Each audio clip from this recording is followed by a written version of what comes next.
রোজ ওই কাক ভোরে ঘুম থেকে উঠে টিফিনে কি বানাবো, লাঞ্চে কি বানাবো, এই ভাবতে ভাবতেই আমার দিন চলে যায়। কিন্তু শুক্রবারগুলোতে যেহেতু ছেলের স্কুলে তাড়াতাড়ি ছুটি হয়ে যায়, ও বাড়ি এসে লাঞ্চ করে। আর শুক্রবারগুলোই হাজব্যান্ডেরও ওয়ার্ক ফ্রম হোম থাকে, তাই শুক্রবারে আমার তেমন তাড়াহুড়ো থাকে না। আজকে ব্রেকফাস্টে আর তেমন কিছু বানাতে ইচ্ছে করছিল না।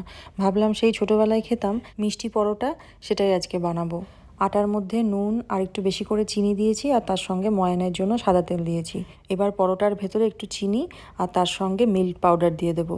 এই পরোটাটা খেতে কিন্তু একদম মিষ্টি মিষ্টি হয়, আর এটা এমনি শুধু খেতেই ভালো লাগে। এর সঙ্গে অন্য কোনো তরকারি বা কিছু দিয়ে খেতে কিন্তু একদম ভালো লাগে না। এর সঙ্গে একটু চিনি ছাড়া দুধ চা হলে দারুণ লাগে খেতে। এই পরোটাটা আমরা তিনজনেই খেতে খুব ভালোবাসি। যেদিনকে ব্রেকফাস্টে কিছু খেতে ইচ্ছে করে না বা কিছু বানাতে ইচ্ছে করে না, সেই দিন এরকম পরোটা বানিয়ে খেয়ে নিই চায়ের সঙ্গে। এখনকার দিনে তো খাবারের প্রচুর অপশন, ব্রেকফাস্ট হোক, লাঞ্চ হোক, সবেতেই। কিন্তু আমাদের ছোটোবেলায় ছুটির দিনের ভালো খাবার বলতে এই লুচি, পরোটা, নয়তো চাউমিন অথবা ব্রেড অমলেট, এর বেশি কিছু ভাবাই যেত না। যাই হোক, এরকম পরোটা কে কে খেতে পছন্দ করেন?